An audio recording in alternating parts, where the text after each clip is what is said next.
Olá, meus caros, tudo bem? Sejam bem-vindos ao canal Humanitas, o canal de pesquisa na área de humanidades. Eu sou o professor Cristiano Mello e falo aqui com vocês. Se você é novo no canal, seja bem-vindo e aproveite também para se inscrever e dar o seu joinha no final do vídeo. Assim você demonstra que está gostando dos conteúdos aqui produzidos. E também ajude a compartilhar os conteúdos junto aos colegas e aos familiares.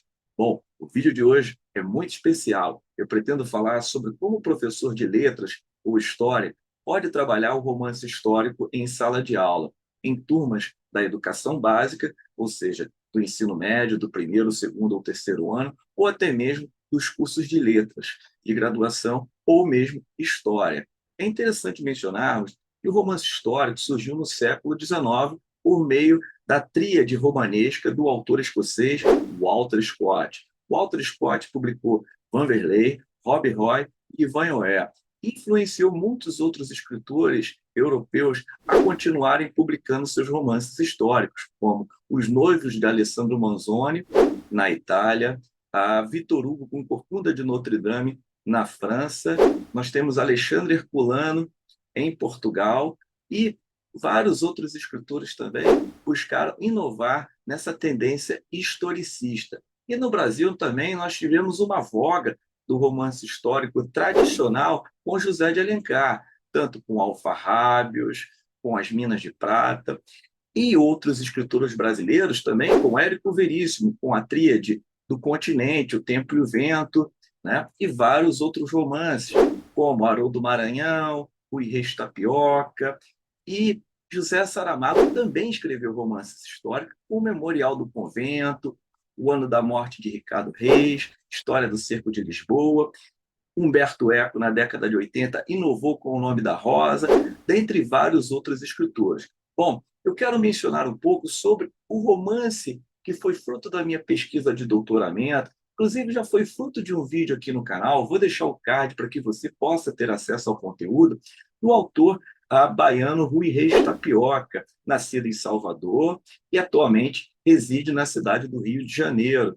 É pai de duas filhas, funcionário público aposentado, e aos 49 anos ele publicou o romance A República dos Bugs, publicado pela editora Rocco, uma editora carioca. É um romance de fôlego. Aqui nós temos 530 páginas da história do Brasil. O romance começa em 1792 e termina em 1891. Então, são mais de 100 anos de história do Brasil, em que vários acontecimentos históricos ocorrem aqui, como a saída da família real portuguesa da cidade de Lisboa até Salvador e depois na cidade do Rio de Janeiro, antiga capital federal. Nós temos figuras históricas que perambulam com figuras fictícias, como é o caso do protagonista Quincas, que aqui é um herói aí problemático. Aquelas formulações aí do Lukács, é aquele herói que não se adapta ao mundo que vive, ou seja, um herói que se confronta com as dificuldades da própria vida. Quando eu falo aqui do Lukács, é o clássico ensaio Teoria do Romance. E o Lukács também foi mentor de um livro muito interessante para que vocês possam estudar o romance histórico, que é o romance histórico publicado pela Boitempo. Já fizemos um vídeo aqui sobre o livro do Lukács, vou deixar o card para que você possa tomar conhecimento. Então, o livro é recheado de referências históricas da história do Brasil, né? A República dos Bugres é uma sátira relacionada a essa própria desorganização, confusão aí da nossa recém-colonização portuguesa aí no século XIX. Nós temos aqui a independência do Brasil em 1822, a chegada da família real em 1808. Nós temos aqui a Guerra do Paraguai, que ocupa aqui 4 blocos dentro da narrativa, e nós temos aqui também a transição do Império para a República, de 1889, né? E nós temos também a fuga de Dom Pedro I, voltando para Portugal, o golpe da maioridade de Dom Pedro II, quando assume o trono aos 15 anos de idade. Então, figuras históricas como o Conde Dor, Carlota Joaquina, o bibliotecário Marrocos, dentre várias outras figuras históricas, inclusive o negro Dom Ubá II, que também foi fruto de uma inspiração que o próprio Rui Reis Tapioca assume, né? Que ele tomou como parâmetro a obra Dom Ubá II, do autor Eduardo Silva, está presente aqui dentro dessa narrativa. Inclusive, o próprio Quincas é aluno, ele cria, na verdade, ele cria uma escolinha de latim, e o Machado de Assis, vai ser aluno do Quincas aqui no romance. Então, existem várias passagens históricas que o professor de letras ou de história pode provocar numa aula mais assim amistosa entre os alunos, fazer uma roda de leitura, ou seja, explorar um dos capítulos dessa obra. Existem trechos aqui da topografia urbana da cidade de Salvador e no Rio de Janeiro. Já falamos um pouquinho do espaço histórico dentro do romance histórico, inclusive é fruto de uma atual pesquisa de pós-doutorado que eu faço. Vou deixar o card para que você possa tomar conhecimento também. Então, a questão do espaço histórico, o professor pode explorar essas referências urbanas. Então, várias ruas, vielas, praças, logradouros, ladeiras, não é, da cidade do Rio Antigo são adicionadas dentro da obra A República dos Bugres. Inclusive, uma das obras que serviu de inspiração para o Rui Reis Tapioca escrever essas referências históricas foi o cronista da corte de Dom João VI, chamado Padre Perereca. Ele tinha essa alcunha porque ele era baixinho, gordinho e careca. Bom, é muito hilário também, porque o leitor vai dar muitas risadas por meio da leitura desse romance. Então, voltando a falar um pouquinho sobre a obra tem 530 páginas. Eu vou deixar um zoom aí para que vocês possam ter noção dessa narrativa histórica, né? Que vocês possam aí adquiri-la por meio da estante virtual. Cabe lembrar que é uma obra já esgotada e Rui Reis Tapioca publicou outros 6 romances históricos, como A Conspiração Barroca, O Senhor da Palavra, a Personagem, que é sobre a vida do Fernando Pessoa, né? E vários outros romances históricos também premiados, como esse aqui que recebeu o prêmio da cidade de Belo Horizonte, Minas Gerais. Então, cabe lembrar que o professor, agora falando um pouquinho das atividades que o professor pode desenvolver em sala de aula, nas turmas do ensino médio, o professor pode explorar a questão intertextual dentro da obra. Por quê? Quem já leu o romance Memórias do Sargento de Milícias, de Leonardinho Pataca, aí, que é o protagonista do romance, né? Que o autor é o Manuel Antônio de Almeida, né? Viveu aí 31, 32 anos, vai verificar que muitas das camadas intertextuais aqui da República dos Bugres estão contidas lá no romance seminal da nossa literatura brasileira, que inaugura aí a questão do personagem malandro, do personagem pícaro, né? Nas formulações aí de Mário de Andrade e de Antônio Cândido aí no Dialética da Malandragem na década de 70. Então, essa questão intertextual pode ser explorada pelo professor de letras, né? Ou professor de história. Logicamente, isso exige também do leitor uma familiaridade com a própria literatura e o próprio acervo histórico. Ou seja, que ele seja um leitor medianamente informado acerca desses acontecimentos históricos. Essa expressão medianamente informado vem lá de um pesquisador brasileiro chamado Alquimeno Bastos. Eu vou deixar a referência do professor Alquimeno para que vocês possam tomar contato também, que é um livrinho muito interessante chamado Introdução ao Romance Histórico. Bom, eu vou deixar agora o livro aqui um pouquinho na minha mesa para comentar um pouco mais sobre essas atividades que o professor de letras ou de história pode trabalhar. Então, eu já falei da questão da intertextualidade. Outra fonte recorrente importante a ser trabalhada em sala de aula é a multiplicidade de narradores.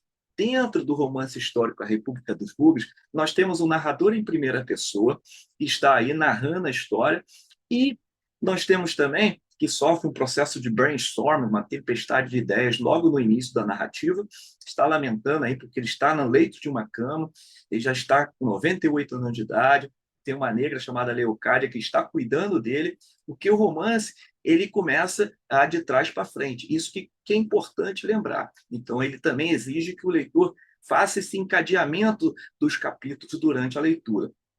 Então, essa multiplicidade de narradores, por exemplo, o narrador em terceira pessoa, onisciente, ou seja, esse narrador que também sabe de tudo que está ocorrendo na história, não é? Mantém esse certo distanciamento e também estabelece algum tipo de diálogo com o próprio leitor.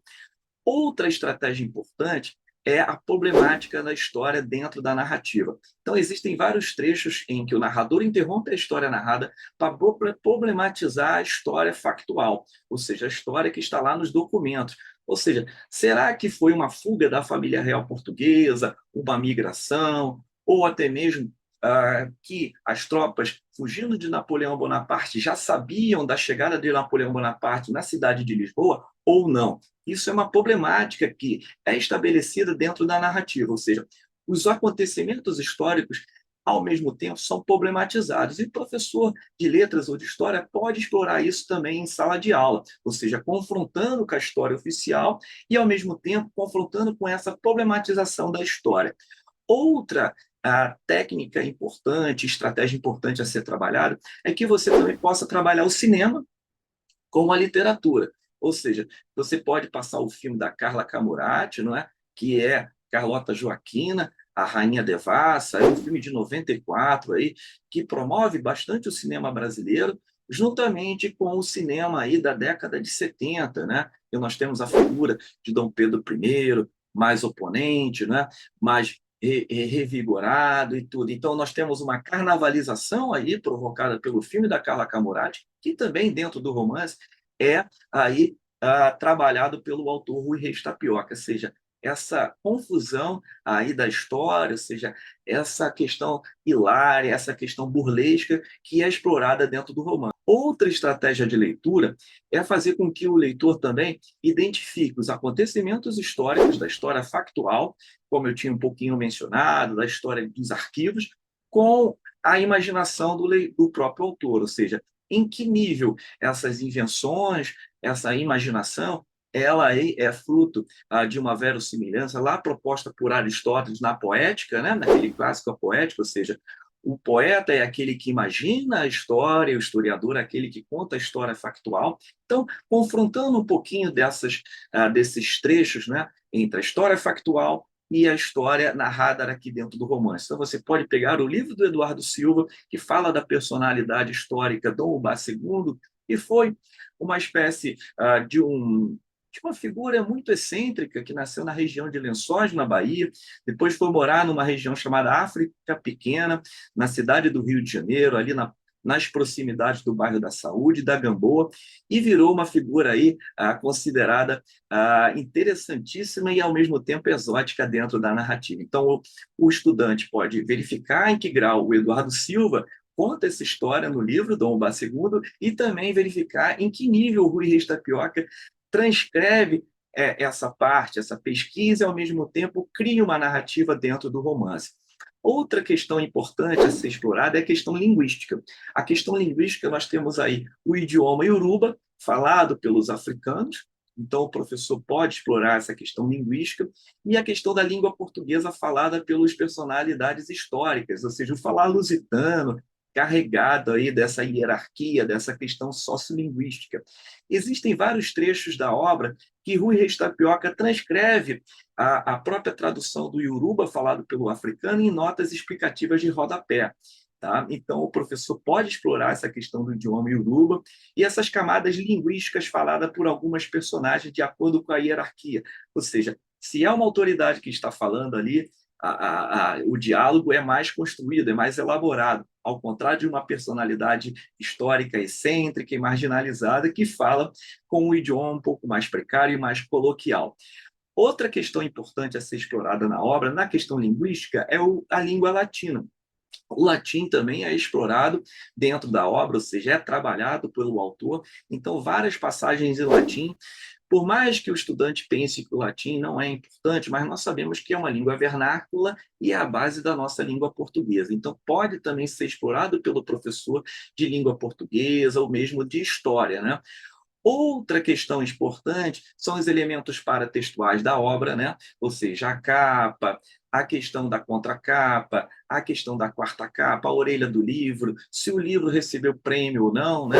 Então, faz com que o aluno possa ativar esse senso de criticidade, né? O aluno do terceiro ano do ensino médio, ou até mesmo do primeiro ano do curso de letras ou história, e fazer com que o aluno também interprete a obra como elementos paratextuais, ou seja, que vão além da dimensão artística do autor. Isso é importante também para que o professor possa trabalhar em sala de aula. Então, já falei do espaço, já falei da multiplicidade de narradores, já falei das técnicas da intertextualidade, já falei da mescla do discurso da história com a ficção. Já falei da linguagem, não é? Da linguagem artística que é trabalhada dentro do romance.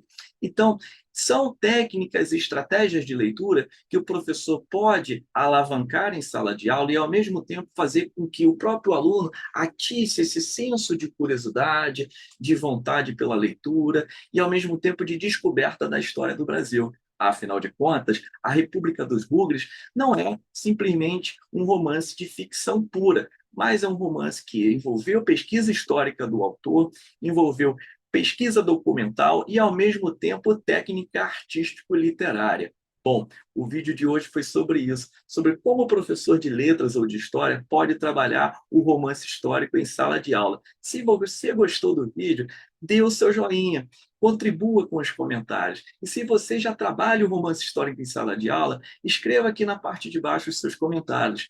Afinal de contas, o canal Humanitas é feito por todos nós. Um grande abraço e até o próximo vídeo.